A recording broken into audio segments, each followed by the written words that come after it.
बिस्मिल्लाहिर्रहमानिर्रहीम। अस्सलाम वालेकुम। मैं हूं आपका होस्ट फ़रहान अफ़ज़ल और आप देख रहे हैं YouTube channel Farhan Afzal food चस्का।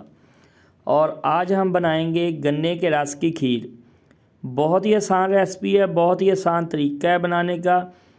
इसको बनाने के लिए किन किन चीज़ों की ज़रूरत है और ये कैसे बनती है, मुकम्मल रेसिपी आपके साथ शेयर करूँगा। जिस तरीके से मैं आपको बनाना सिखाऊंगा सबसे आसान तरीका है। यूट्यूब पर सबसे आसान तरीके से आज हम गन्ने के रस की खीर बनाएंगे। मेरी रेसिपी को ज़रूर ट्राई करना, बहुत ही टेस्टी बनेगी माशाल्लाह। आइए इसकी मुकम्मल रेसिपी आपके साथ शेयर करते हैं। बिस्मिल्लाहिर्रहमानिर्रहीम। सबसे पहले हमने 3 से 4 लीटर गन्ने की रस ली है। इसको कढ़ाई में ऐड कर दिया है।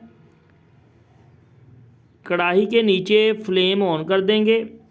इसको लो फ्लेम पर पकाना है क्योंकि इसमें जाग आती है। जो जाग हमने उतारनी है, ये देखें 3 से 4 दफ़ा इसकी जाग उतारनी है। जितनी जाग ज़्यादा उतारोगे आप, उतनी ही आपकी जो खीर है वो टेस्टी और मज़ेदार बनेगी। ये देखें माशाल्लाह इस पर जो है जाग आना शुरू हो गई है। ये देखें, अब हम इसको छाननी की मदद से उतार लेंगे। ये देखें, ऐसे हम इसको 2 से 3 दफ़ा जो है ना इसकी जाग को उतार देंगे। 2 से 3 दफ़ा हम ऐसे ही इसकी जाग को उतारेंगे। जब 2 से 3 दफ़ा उतारने के बाद इसमें हम थोड़ा सा मीठा सोडा ऐड करेंगे। मीठे सोडे का ये फ़ायदा होता है कि जो जाग हमारी आहिस्ता आहिस्ता आनी है वो एक दफ़ा ही ज़्यादा आ जाएगी। ये देखें माशाल्लाह, इतना सा सिर्फ 2 चुटकी मीठा सोडा ऐड करना है। ये देखें माशाल्लाह कितनी जाग आ गई है। अब इस जाग को हम ये देखें उतारेंगे और ये जो हमारी गन्ने की रस है वो तकरीबन साफ़ हो जाएगी।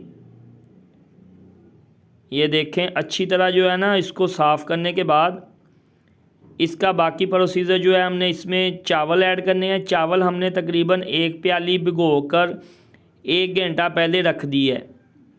ठीक है, वो इसमें हम ऐड करेंगे सारी इसकी जाग उतारने के बाद। ये देखें तकरीबन माशाल्लाह हमारी जो जाग है वो तकरीबन सारी ख़त्म हो गई है।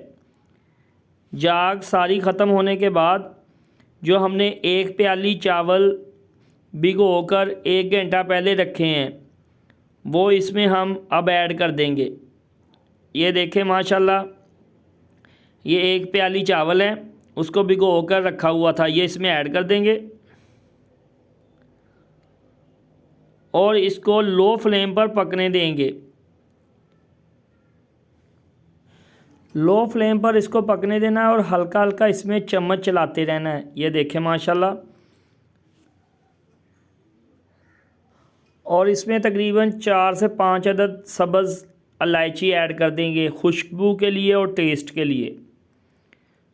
सब्ज़ इलायची ऐड करने के बाद इसमें हम सौगी और खोपरा ऐड करेंगे। अगर आपके पास बादाम काजू, आप कुछ भी ऐड कर सकते हो, जो मर्ज़ी कर सकते हो। मैं सिर्फ 2 चीज़ें ऐड करूँगा इसमें। ये देखें इसमें हमने गिरी ऐड कर दी है। इसके बाद ये किशमिश ऐड कर देंगे और इसको लो फ्लेम पर पकने देंगे।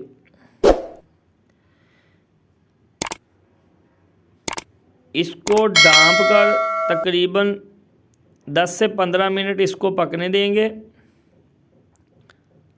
ये देखें इसको ढाँप देंगे और 10 से 15 मिनट इसको पकने देंगे। ये देखें माशाल्लाह 10 मिनट पकने के बाद पानी जो है वो काफ़ी हद तक खुश्क हो गया इसका। और देखें माशाल्लाह इसमें चम्मच हिलाएंगे और इसको तकरीबन 5 से 7 मिनट अभी और पकाएंगे लो फ्लेम पर। ये देखें माशाल्लाह 5 से 7 मिनट पकाने के बाद हमारी गन्ने की रस की खीर बिल्कुल तैयार है माशाल्लाह। और हम इसको प्लेट में निकाल कर दिखाते हैं इसकी फ़ाइनल लुक।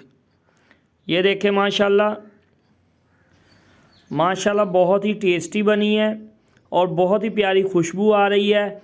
मेरी रेसिपी को ज़रूर ट्राई करना, बहुत ही टेस्टी बनेगी। जो भी खाएगा आपकी तारीफ़ करेगा।